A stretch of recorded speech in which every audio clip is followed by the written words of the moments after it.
I spent most of my life believing a mother's love didn't need recognition to matter, but I was wrong. Because love without recognition slowly becomes invisible. And invisible things, people trip over them like they're not even there. I used to think that if I just kept giving, my son would always remember who helped him become the man he is. Turns out, he did become that man, but forgot the hands that raised him. The morning sun poured through the curtains, casting a soft glow on my kitchen table where my tea had long gone cold. I didn't mind. I'd always been someone who forgot her tea while thinking too much. The small cottage I'd lived in for over 40 years sat quietly at the edge of town, tucked behind a fading white fence, and rows of lavender I tended like they were family. My name is Lorraine Beckett. I'm 76, and for most of my life, I played the same role a lot of women my age know too well. The dependable one, the fixer, the one who never lets the roof leak or the fridge go empty, the one who never says no, especially to her son. Jeremy, my only child, came into this world in a storm, literally. Thunder cracked the sky when I went into labor, and the nurses joked that a dramatic entrance must mean a dramatic life. They weren't wrong. Jeremy was smart, sharp, ambitious. He always wanted more than this sleepy New Hampshire town could offer, and I was determined to give him every chance to fly. After his father passed when Jeremy was just 12, there was no option but to carry everything alone. I went from part-time teacher to full-time provider, worked mornings at the elementary school, evenings tutoring. Summers, cleaning houses for extra income, anything to get him through college. I don't say this to earn praise, just so you understand where the story begins. See? Jeremy never asked for much growing up. He didn't need to. I gave freely, paid for college, then helped with his first apartment in Boston. When his marriage fell apart at 36, I was the one who drove down with casseroles and gentle advice, never once saying I told you so even when I could have. And when he bounced back, started his own consulting firm, and made more in a month than I had in a year, well, I didn't expect repayment. Just a little recognition. Maybe a thank you that wasn't attached to a Venmo request. But that's the funny thing about raising someone to be independent. They often forget who taught them to stand. A week ago, Jeremy called to tell me he was getting remarried. Caitlin. That was her name. He said it like I should already know it. Maybe he'd mentioned her once or twice in passing, but I hadn't registered anything serious. She's great, he said, really organized. She's planning the whole thing. His voice had that upbeat tone he used when asking for something. And sure enough, a minute later, so, I was wondering if you could help out a little with the wedding costs. A little, that word did a lot of heavy lifting. How much are we talking, honey? I asked, trying to sound casual. He hesitated. Well, we've got our eyes on Maplewood Estate. The gardens are gorgeous. Caitlin's dream venue. The deposit's hefty, but if you could cover most of it, I swear I'll pay you back. Of course he wouldn't. And of course I said yes anyway. I wired over $20 for the deposit that afternoon. Another $18 then would follow over the next few weeks for flowers, the caterer, an open bar, and God knows what else. I told myself it was worth it, that it might bring us closer again, that maybe this wedding would be the bridge back to something we'd lost. And for a little while, I believed it. Jeremy started calling more often, sent me photos of tablecloths and dessert samples. I got an official invitation in the mail, not just an email or a text, but a real card with gold lettering. For a second, I felt like maybe I'd stepped into a Hallmark movie, and it was finally my turn for the happy ending. I ironed my best blouse that night. I pulled out my pearl earrings, the ones Alfred gave me on our 25th anniversary. I even thought about what kind of toast I'd give at the reception. Something warm, something people would remember. But what no one tells you is that a revenge story doesn't always start with betrayal. Sometimes it starts with a slow drip of being forgotten, a seat moved further from the head table, a name left off a list, a conversation you're no longer invited to. That's the part that breaks you quietly. That's the part no one claps for. And I hadn't even seen the worst of it yet. I probably should have known something was off when I wasn't invited to help pick the flowers. I mean, I'd paid for them, or at least a good chunk of them. But maybe that's how modern weddings work. Maybe mothers are just ceremonial now, there for photos, not planning. Like antique vases, they look nice in the corner. But you don't ask them where to put the couch. 2 days after I wired the first deposit, Caitlin called me. It was our first real conversation. She sounded bright and bubbly, the way women on wedding reality shows do. Hi, Lorraine. I just wanted to say thank you so much for helping us with the venue. Maplewood is going to be magical. I smiled, even though I was alone in my kitchen. Of course, honey, I'm happy to help. Let me know if you need anything else. Oh no, she chirped. We've got everything under control, but it means a lot to Jeremy. He's lucky to have you. It was polite, perfectly nice, but something in her tone made me feel like she was a brand ambassador, not a future daughter-in-law. She didn't ask how I was, didn't ask about my dress, didn't say, "We're so excited you'll be there." Just, "Thank you," like a transaction. Still, I let it go. I was trying not to read too deeply into things. Mothers of grown sons know that line. We're always one word away from sounding needy or too much. So I bit my tongue. When the wedding planning really kicked into gear, Jeremy started calling more often. He gave me little updates. The band was booked. Caitlin was ordering custom napkins. They were adding a dessert bar. Each time, I'd nod and say, "That sounds lovely." Each time, he'd casually mention a new cost. The bar package is an extra $4,000. But Caitlin really wants signature cocktails. The tent rental, another $5,000. Photographer's a bit pricey, but her work's amazing. And like a fool, I just kept wiring the money. Viewers, have you ever said yes too many times because you were afraid that one no might cost you the last thread of connection with someone you love? That's what it felt like. Every payment wasn't just money. It was me trying to buy back my place in his life. Then came the seating chart. Jeremy texted one night, "Hey Mom, just a heads up. Caitlin's putting the guest list together this week. Anyone you want to invite?" It felt strange, like I was being offered a courtesy, not a right. Still, I gave him 2 names, Marge and Josephine. Friends from my church group, and the only 2 people I still saw regularly outside of holidays. He texted back, "Cool. Might be tight on space, but we'll figure it out." That was it. No follow-up. "No, we'll make sure you're seated with them." I didn't even know if I was sitting with Jeremy and Caitlin's family. Later, I overheard him on the phone with someone saying, "Yeah, Caitlin's parents are at the head table. Obviously, her sister too. Oh, and her aunt, who's flying in from LA. I wasn't mentioned." I told myself again, it's their day. Let them plan it. But something started cracking inside. Not breaking, just cracking. A little shift in the ground under my feet.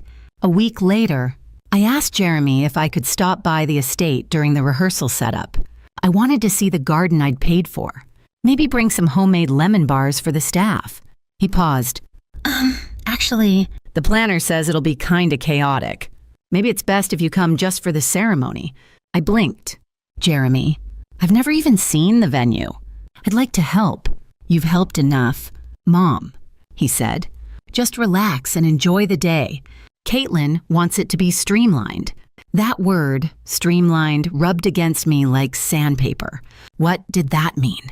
That I was clutter? I didn't say that, of course. I just said, "All right, honey," and hung up. Then I went and cried in the laundry room so no one would hear me. The following afternoon, Marge dropped by with a pie. I tried to smile, but she saw right through me. "They treating you like an honored guest or a pocketbook?" she asked, half joking. I didn't answer.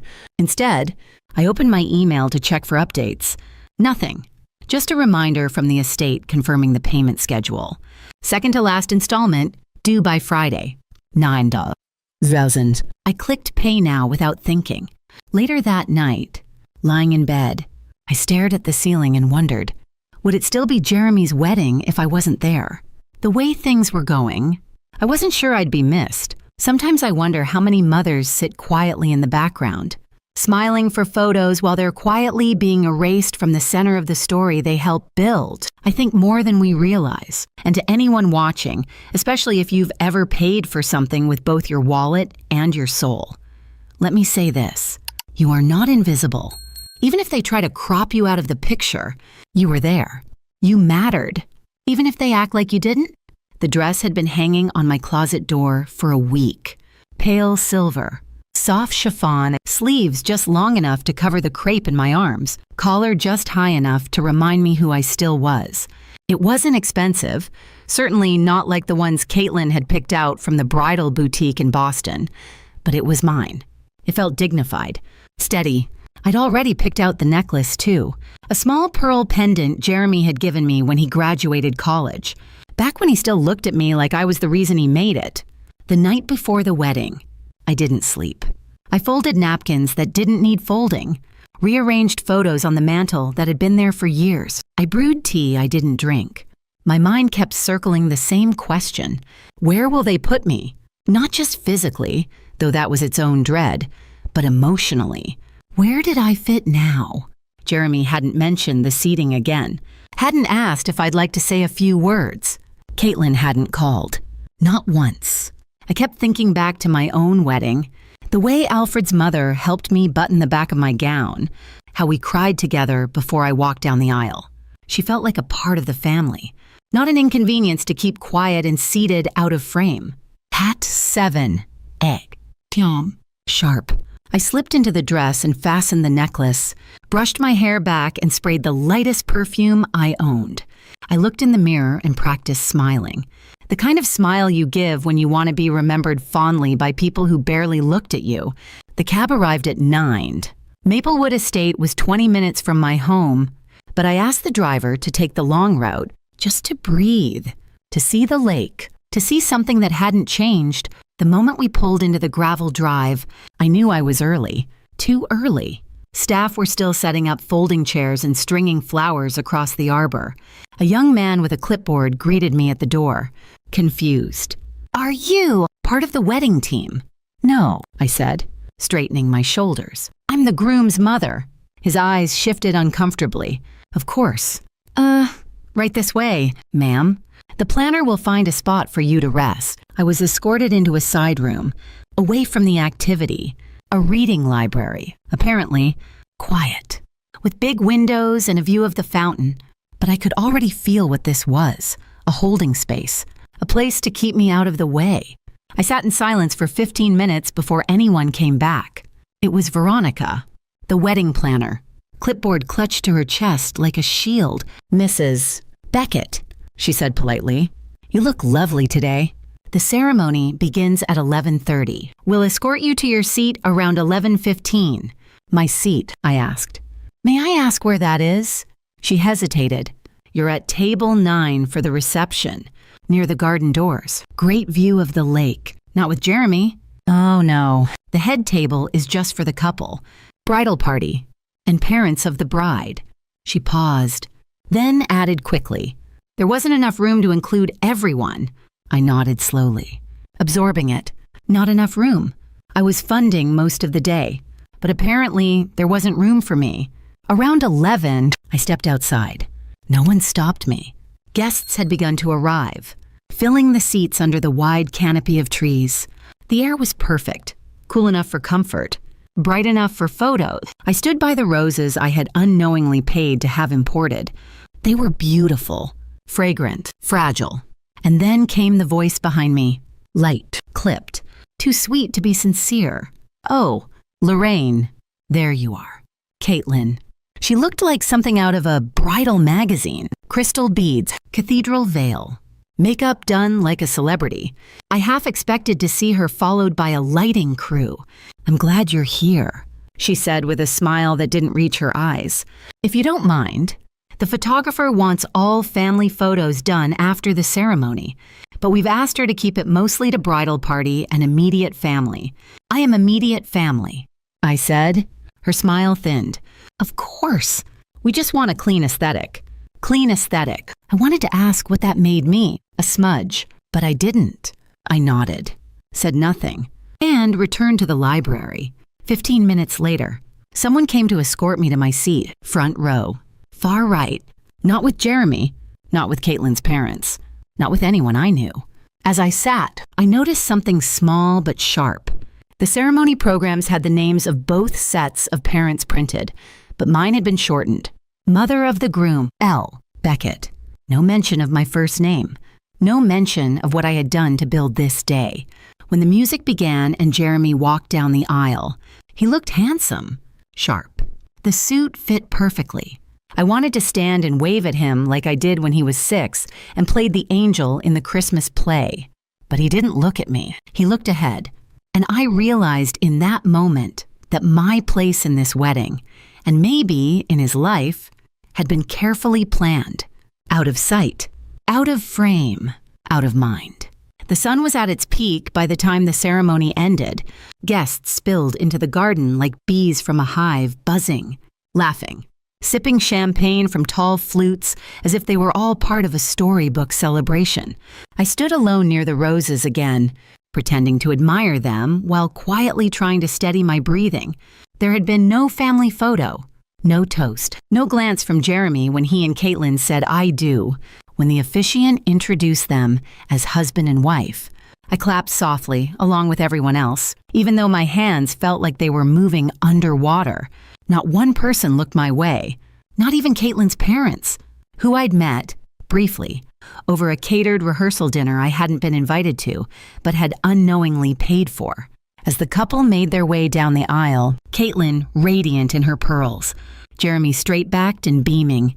The guests cheered like it was the birth of royalty. I smiled, or at least I tried.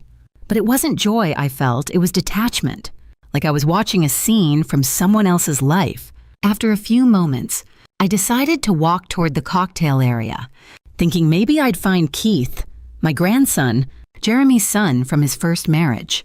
At least with him, I knew there would be one person who actually wanted me there, and that's when it happened.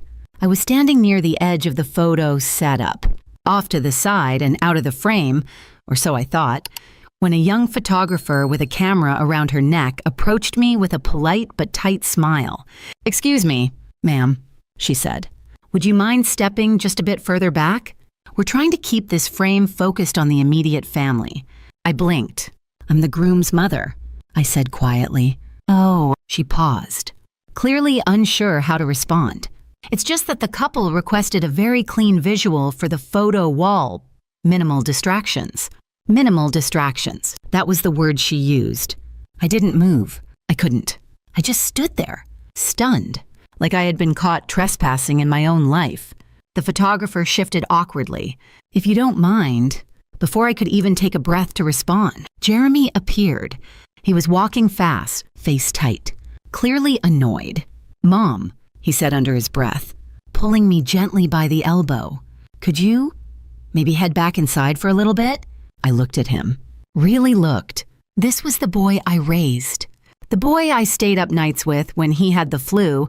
The one I held when he was heartbroken after his divorce. The man I gave nearly $40,000 to, just so he could marry someone who'd never once looked me in the eye like I mattered. "Caitlin's feeling a little tense," he continued. "You being here right now is kind of making things harder for her." "I've barely spoken to anyone," I said, my voice low. "I know, Mom, but just do this for me, okay? Please, do this for him. Like every other thing I'd done for him his whole life." "Where should I go?" I asked, trying to keep my voice from shaking. "There's a quiet space in the library. Veronica said she could bring you some tea." Tea. Like I was being offered a consolation prize for being erased. "I'll go," I said finally. "I won't make a scene." "Thank you," Jeremy said. Not apologetically, not with warmth, just with relief, like I was another problem solved before it got messy. I turned and walked slowly toward the main building, my heels clicking softly against the cobblestone.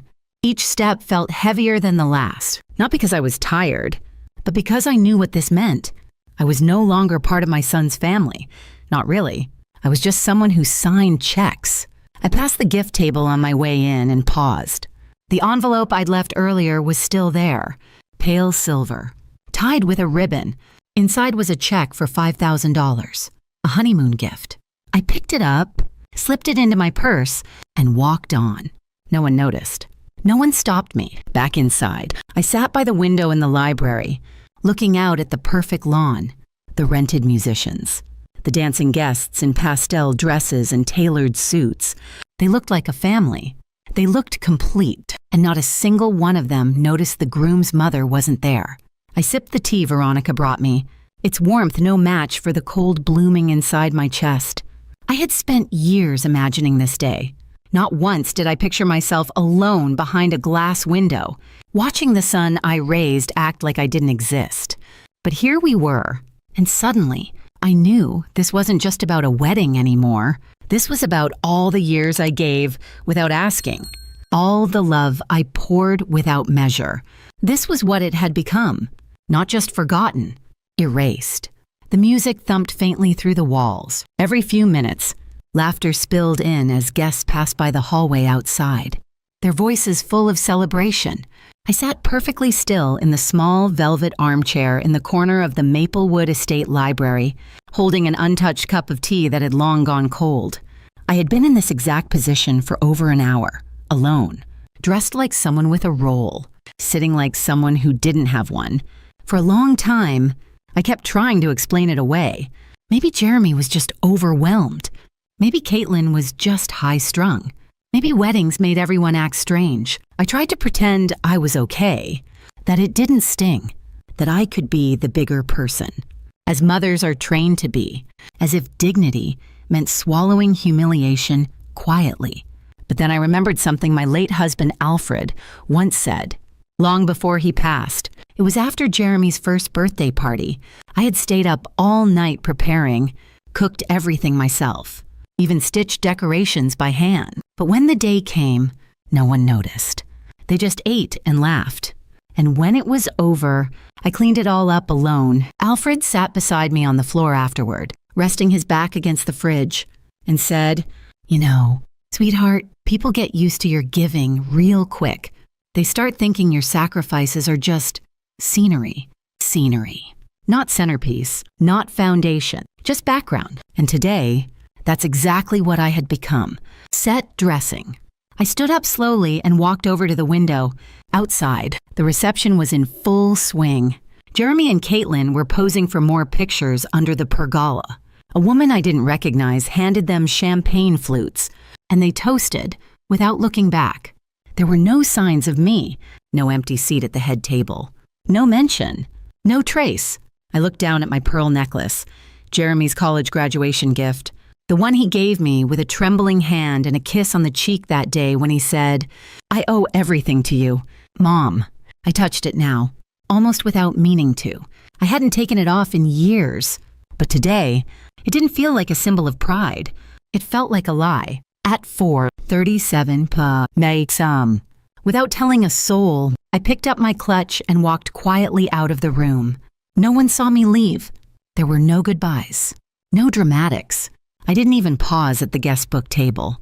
I stepped out through the side entrance, into the gravel driveway, and called the same cab company that had dropped me off. The driver arrived within 10 minutes. As I opened the door, he looked surprised. "Heading home already?" he asked, glancing at the celebration behind me. "No," I said gently. "I'm heading forward." He didn't ask another question. On the drive back, I looked out the window and breathed. The lake glinted in the sun. Ducks paddled along the shoreline. Kids tossed rocks into the water, laughing like the world hadn't forgotten their mothers. At home, I kicked off my shoes, took off the necklace, and placed it back in its original velvet box. I slid it to the back of the drawer. And then I went to the kitchen, made a fresh cup of tea, hot this time, and sat at the table where I had dreamed of being part of Jeremy's big day. But strangely, I wasn't angry anymore. I wasn't crying either. I was quiet, but not broken. That was the moment I knew something had shifted. I didn't need an apology. I didn't even want a confrontation. I simply wanted to reclaim something that had been taken from me over the years, slowly, invisibly. My place in my own life. I pulled out my checkbook, Found the records of every transfer I had made in the last 3 months. The venue deposit, the caterer, the florist, the band, even the string quartet I never heard play. I totaled it quietly. $38, $4.50, gone, but not wasted, because it had bought me the truth. And the truth was simple. Jeremy didn't forget me by accident. He made choices, repeated ones, and I had enabled them out of love, hoping he'd turn back someday and say, "Thank you, Mom, I see you." But he hadn't. He wouldn't.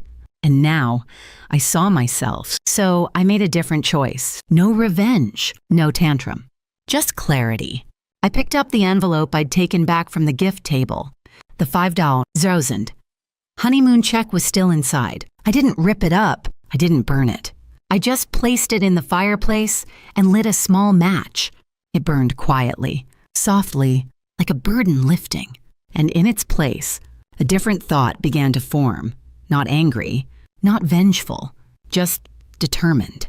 I had spent nearly 80 years giving. Maybe it was time to keep something for myself. The morning after the wedding, the house felt quieter than usual. Not silent in the peaceful way, quiet like something had ended. I stood by the kitchen sink with my hands wrapped around a mug of coffee, looking out at the overgrown garden Jeremy used to run through barefoot. It had rained overnight. Fat. Heavy drops that soaked the soil and softened the edges of everything. My silver dress from yesterday was draped across the back of the dining chair, faint creases still visible from where I had sat in that library.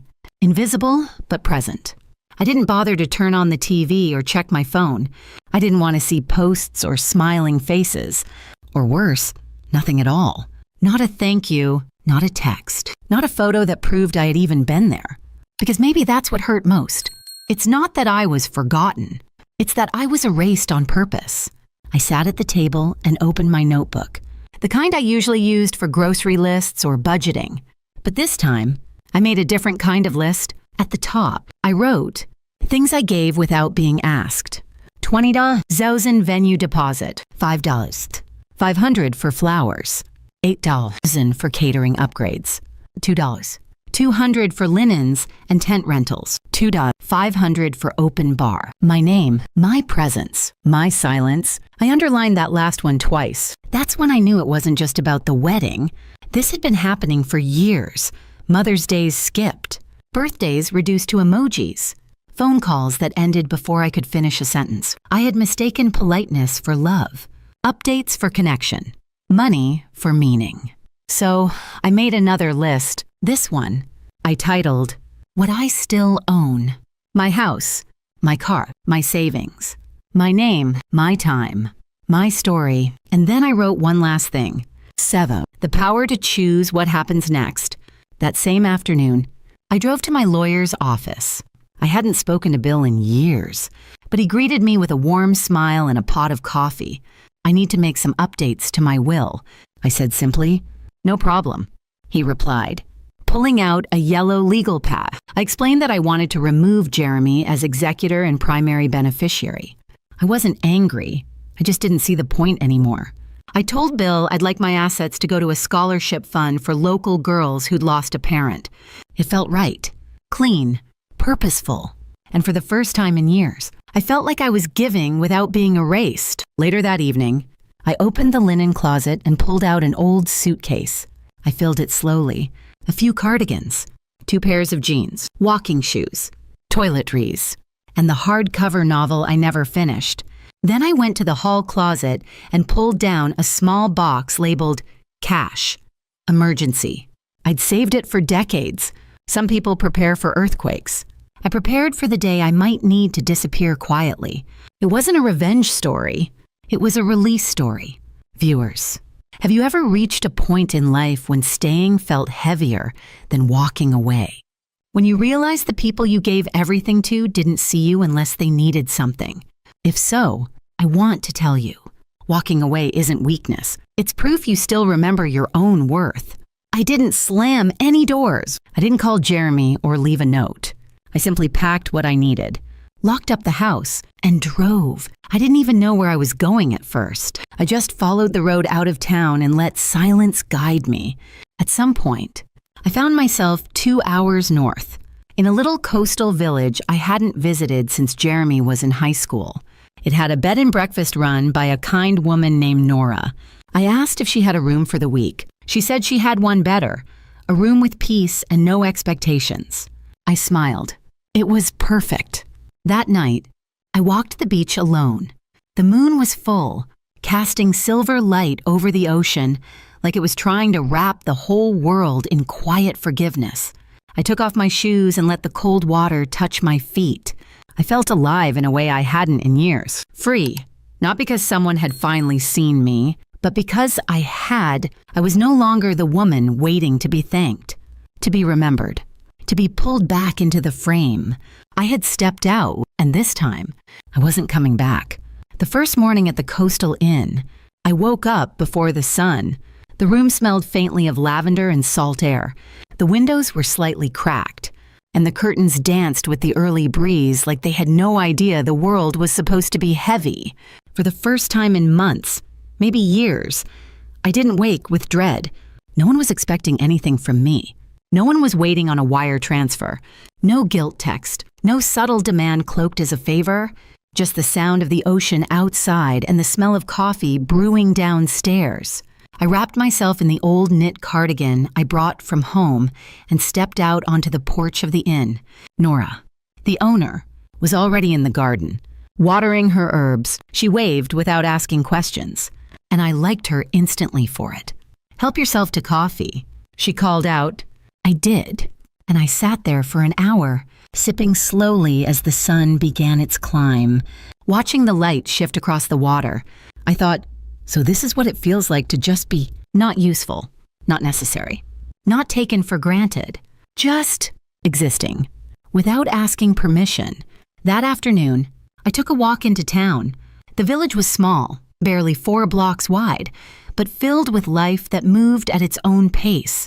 There was a bookstore with a crooked little sign, a bakery that smelled like home on a holiday, and a craft shop with a window full of hand-knitted scarves and ceramic mugs. I wandered like I belonged, not in a loud way, in a way that said, I've earned this slowness. When I stepped into the bookstore, a little bell above the door jingled, and a middle-aged man behind the counter looked up and smiled. "You're new." "I'm old," I joked. He laughed. "You're both. But the new part's rarer around here." I ended up buying a journal with a blue linen cover and a novel I'd always meant to read, but never made time for. As I paid, the man, his name was Frank, tucked a bookmark inside and said, "Let me know what you think of the ending." It gets quiet, but in a powerful way. I smiled. I knew that kind of ending. That night, I started writing, not to anyone in particular. Not even to myself, really. Just writing to give shape to all the invisible things that had built up over the years. I wrote about giving, about loving blindly, about being slowly pushed out of the picture without ever hearing the word goodbye. And I wrote this sentence in bold across a page: "My worth is not determined by how much I'm needed." I stared at it for a long time, then underlined it twice. The next few days moved like warm wind, slow, but sure. I helped Nora bring in groceries, walked the beach in the early evenings, cooked dinner for 2 retired sisters who were staying in the room next door. I didn't tell anyone my full story, just enough to say I was taking a pause. And not one person asked, "When are you going back?" Because somehow they understood. Sometimes back is the wrong direction. By the end of the week, I extended my stay indefinitely. I called the woman who helped clean my house back in New Hampshire and told her I'd be mailing her a key. "List it," I said. "I'm ready to let it go." It felt wild and terrifying, but also calm. Like I was doing something outrageous quietly, which, I think, is the most powerful way to begin again. I didn't hear from Jeremy. Not a call. Not a message. I suspect he was waiting for me to reach out, to smooth things over like I always had. But I didn't. And that silence between us, it used to scare me. Now, it felt like space, room to breathe. Sometimes I'd imagine what he might say if he ever realized I was gone. "Why didn't you tell me?" "Because, son, I already had. In 1,000 unspoken ways, I wasn't angry anymore. I wasn't trying to teach him a lesson. I was simply done performing. Done auditioning for the role of loving mother in a life where that role had been quietly written out of the script. Viewers, have you ever reached that point where leaving didn't feel like giving up, but like coming home to yourself? That's where I was. And for the first time in decades, I didn't care who noticed. It started with a phone call. Jeremy's voice on the voicemail was clipped, like he didn't want to sound too concerned, but also didn't want to admit he'd noticed something wasn't right. "Hey, Mom. Just checking in. Haven't heard from you since the wedding. Hope you're good. Give me a call when you get this." Yeah. He left that message 3 days after the wedding, and then nothing. No follow-up call. No text. Just silence. Maybe he figured I was giving him space, or maybe, more likely, he didn't really expect me to answer. He'd grown used to me folding myself into the background, so why would he think this time was different? But the next message was different. "Mom, it's Jeremy again. Listen, I dropped by the house. No one answered. The lights were off. I called Miss Langston, your neighbor. She said she hasn't seen you since last week. You okay?" His tone was more nervous this time, still not panicked. Not yet, but the unease had crept in. By the end of the week, Caitlin texted me, "Hi, Lorraine. Hope you're well. Jeremy's been a little worried. Let us know if you need anything." I didn't respond. They weren't used to silence from me. For years, I was the one who checked in. I was the one who sent care packages, remembered anniversaries, filled the gaps, offered the apologies no one asked for. But now, I had gone still, and in that stillness, something began to echo. They began to notice the absence of effort. And absence, I've learned, is sometimes louder than presence. Jeremy called again 5 days later. "Okay, Mom, I don't know what's going on. I'm trying not to freak out. But it's weird now. Your car's gone. House is locked up. Caitlin says she found the check envelope missing from the gift table. Did you take it? I don't get it." "No, son, you don't. Because I never made you learn how to see the people you loved unless they were offering something." Back in the coastal town, I was sitting by the harbor with my journal when Nora came out with her usual warm smile. "There's a man on the phone for you," she said gently. "Says he's your son." I looked at the phone on the front desk, ringing quietly. Nora placed it down and stepped away without a word. I didn't answer. Not because I was being cruel, but because I had nothing left to explain. My absence wasn't a punishment. It was clarity. I wasn't waiting to be called back into the picture.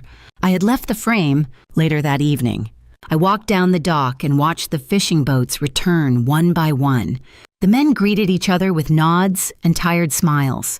No fanfare, just the quiet understanding that they had done something hard, and now it was time to rest. That's what I was doing now, learning to rest after a lifetime of rowing. Meanwhile, back home, things were unraveling slowly. Jeremy had tried to file a police report, but I wasn't missing. I had paid my bills.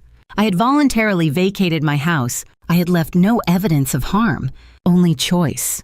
Caitlin grew agitated. "She's trying to make you feel guilty," she said. "This is all some kind of emotional manipulation." "No," Jeremy muttered, rubbing his temples. "This doesn't feel like guilt. This feels like she's done." It took him long enough. 2 weeks later, I received a letter in Nora's mailbox. It was written on plain white paper in Jeremy's handwriting, messier than usual. There were no grand apologies, just a few scattered sentences. "I guess I didn't realize how much you did until you stopped doing it. I'm sorry if the wedding hurt you. I didn't mean for it to be like that. I just thought you'd always be there." There it was. The truth, so many children whisper too late. They think we'll always be there. Until one day, we're not.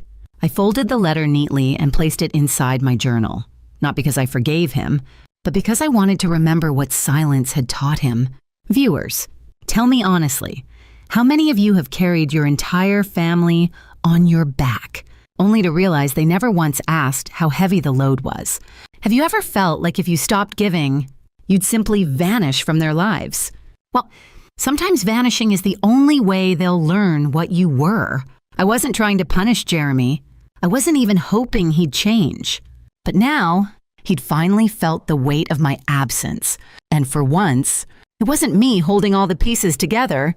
It's strange how quickly a new place can start to feel like home when no one's asking anything of you. 3 weeks into my stay at the coastal village, I stopped counting the days. My morning coffee came with a soft breeze through the screen door and the sound of gulls crying overhead. I started baking again, just simple things, like lemon muffins and oatmeal cookies. Nora let me use her kitchen, as long as I saved her a few. The bed and breakfast wasn't full most days, so it felt less like a business and more like a quiet house full of people on their own silent journeys. We didn't pry into each other's lives.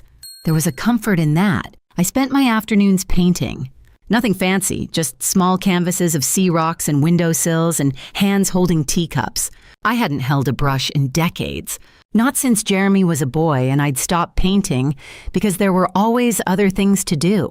Soccer practices, parent-teacher meetings, overtime at the nursing home. I hadn't even realized how much I missed creating something just for myself. One day, Nora peeked over my shoulder and said, "That's beautiful." "Lorraine, it's messy." I smiled. "Maybe?" She shrugged. "But it's yours." And it was. Every crooked brushstroke, every color that didn't quite match the real sky, it was mine. And no one was asking me to be better at it. No one was critiquing or asking what it was for. It didn't need to earn its place. Neither did I. That weekend, the town hosted its seasonal community market. I rented a small table on a whim, more for the company than for sales, and displayed 6 of my little paintings, along with some of the muffins I'd made the night before. I didn't expect much, but a little girl with pigtails dragged her father over and pointed at a painting of an old pair of hands holding a daisy. "She's smiling like Grandma," the girl whispered. And just like that, it sold. By noon, I had sold 4 paintings and ran out of cookies. A woman asked if I took commissions, and a man invited me to display some work at the local gallery's open wall next month. I blinked, stunned. This wasn't the life I expected, but it was life, and it was happening. Quietly, without a single post, without fanfare, and without anyone back home knowing I'd become someone more than just a mother. That night, as I lay in bed, I thought of the women in my old neighborhood, the ones who used to say things like, "Well, that's just how sons are," or "It's the daughter-in-law's fault." Not his. They meant well, but they were wrong. Sometimes the betrayal doesn't come with yelling. Sometimes it's just slow forgetting. Death by 1,000 unreturned calls. 1,000 unacknowledged sacrifices. And when you finally leave, they're stunned. As if love means staying, no matter how invisible you've become. Viewers, I want to ask you something, quietly, from one woman to another. Have you ever done so much for someone that you stopped recognizing who you were outside of them? Have you ever felt guilty for wanting a life that didn't revolve around being someone else's support system? If you have, I want to tell you something gently. You're allowed to bloom in places no one is watching.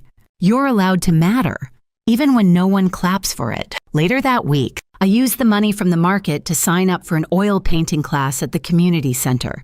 The instructor, a spry woman in her 60s named Valerie, gave each of us a single rule on day 1. Paint what you feel, not what they expect. It stayed with me. By now, I was no longer waking up and checking my phone. I didn't keep track of Jeremy's social media or wonder if he'd called again. I'd left the letter in my journal and let it be. Because this new life I was building, it wasn't a statement. It was a sanctuary. One morning, as I walked down the boardwalk with a paint-stained tote bag slung over my shoulder, I caught my reflection in the glass of the pottery shop. I looked older, but lighter. I didn't look like a woman waiting for anything anymore. And that's when I realized I had stopped waiting for someone to say, "We see what you did." I had stopped begging for space in someone else's life. And in that space, something new had taken root. Not loud, but steady, not perfect. But mine. Jeremy didn't even realize he was packing until the suitcase clicked shut. It was a Sunday afternoon. Quiet. Gray, and Caitlin had gone to brunch with friends. He'd been sitting on the edge of the bed for nearly an hour. staring at his phone, scrolling back through every unanswered message he'd left his mother.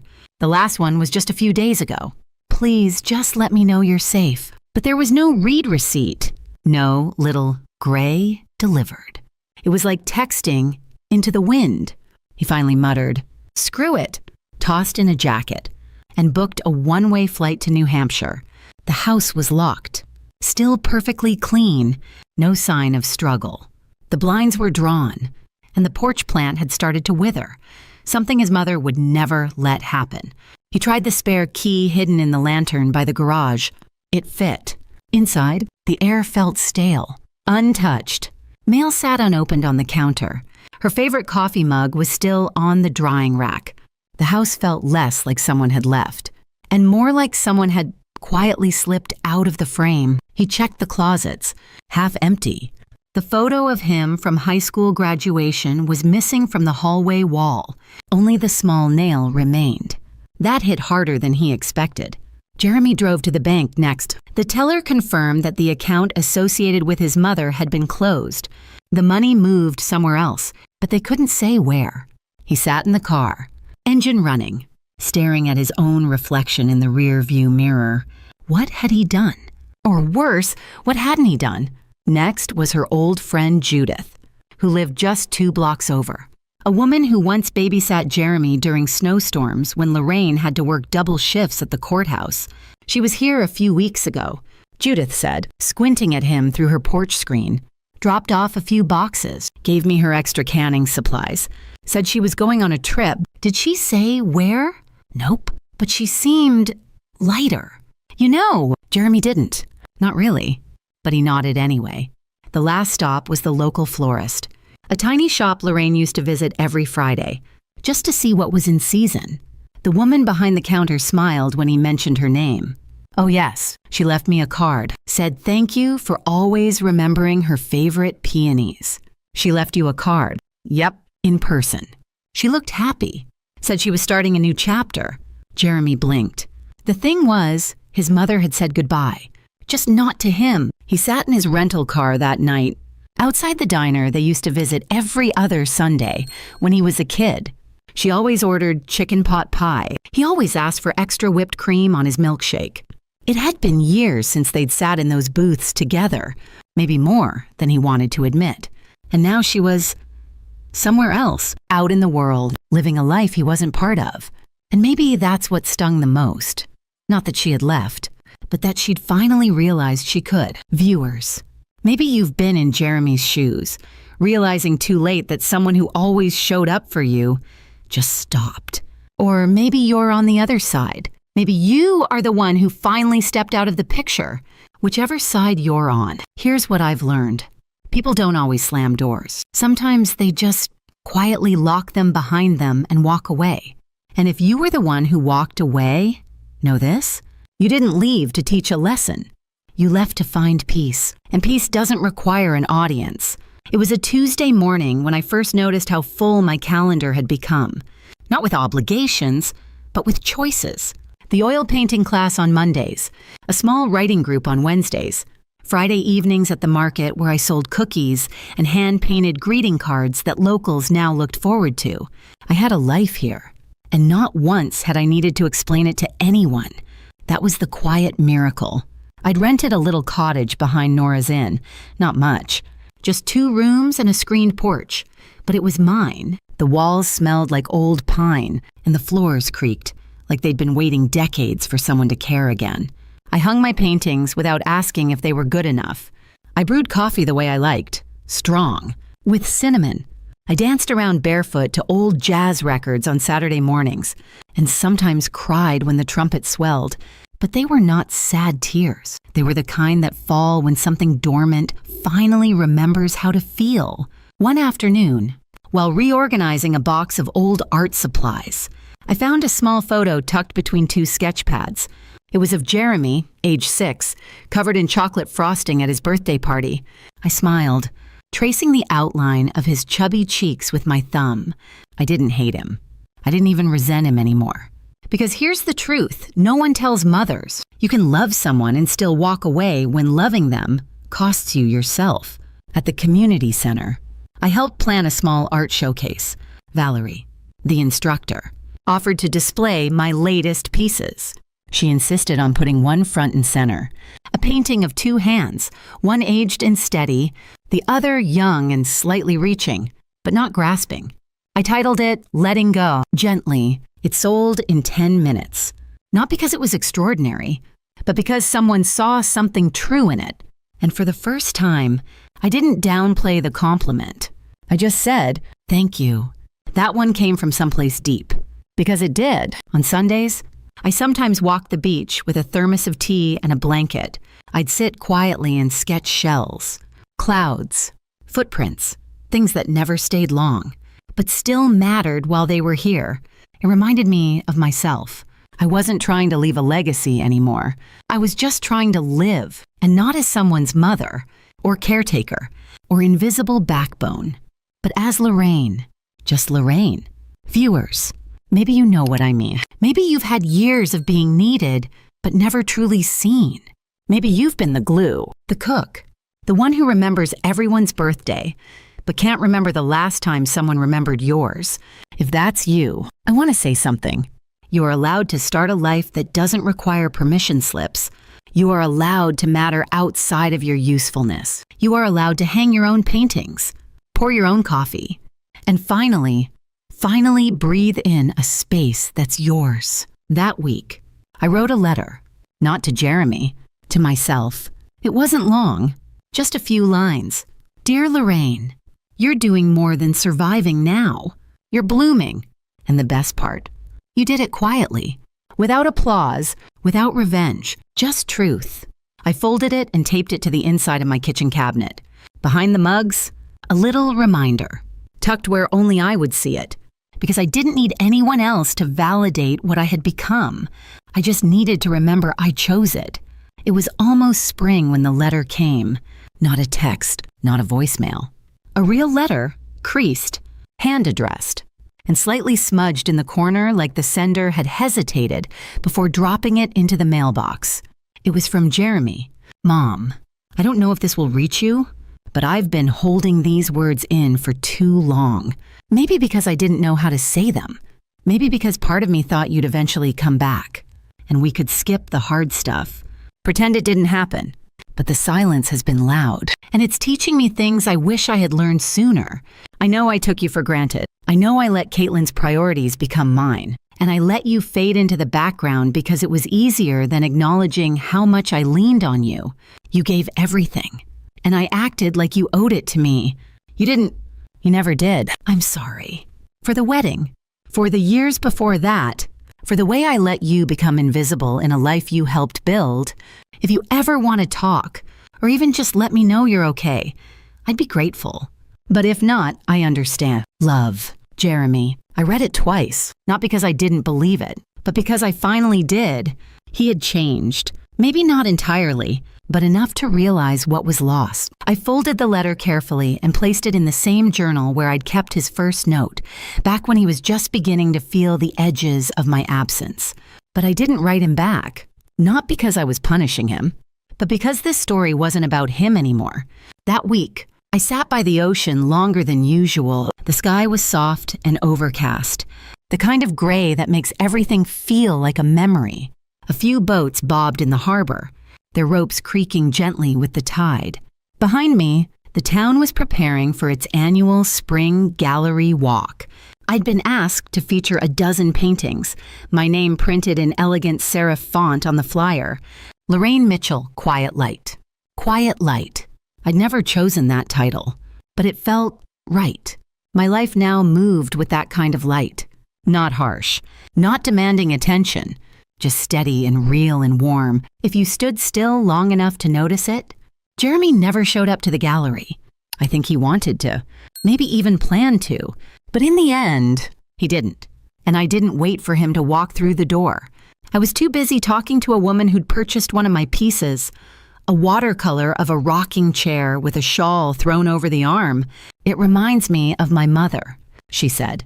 She passed last year, but this feels like her still watching over me. I squeezed her hand gently. That's exactly what it's meant to feel like. And maybe that was the moment I knew I had arrived, not at a destination, but at peace. Viewers, if you've made it this far, I want to ask you something from the bottom of my heart. Have you ever waited for someone to realize your worth, only to find out that silence says more than begging ever could? Have you ever walked away, not out of anger, but out of sheer exhaustion from being unseen? Because I have, and I want you to know, there is life after erasure. There is dignity in not clapping back. There is power in reclaiming your name without demanding anyone else say it. This wasn't a revenge story in the traditional sense. It was something deeper. It was a return to self. And sometimes, the greatest justice isn't a dramatic confrontation. It's the quiet knowledge that you've survived what was meant to erase you. A few months later, I mailed Jeremy a postcard. It wasn't long. Just one sentence. "I'm okay. I hope you will be too." That was all. No forwarding address. No promise of reunion. Just truth. Clean and simple. Because some doors don't slam shut. They just drift closed. And the people on the other side, they'll either learn to knock with gentleness, or they'll live forever wondering what they could have said differently. That night, I painted a new piece. A single chair, facing the sea. Empty, but peaceful. And in the corner, I signed it with something I'd never dared write before. Lorraine, no longer someone's mother, just someone. Dear viewer, if this story has stirred something within you, a memory, a realization, or a sense of quiet strength, I'd love to hear from you. Share your experiences in the comments below. Have you ever reached a point where stepping away felt like the only way to reclaim your sense of self? Did you discover unexpected peace after choosing your own path? Your story matters. By opening up, you encourage someone else who might be silently struggling. Let's build a community where silence transforms into empowerment, and where choosing yourself becomes an act of courage. You're not alone in this journey. Right here, right now, your voice can inspire healing and connection for someone who needs it. Thank you for listening, for sharing, and for caring. I can't wait to read your reflections and support one another through every step of reclaiming our lives. Let's begin this conversation together today.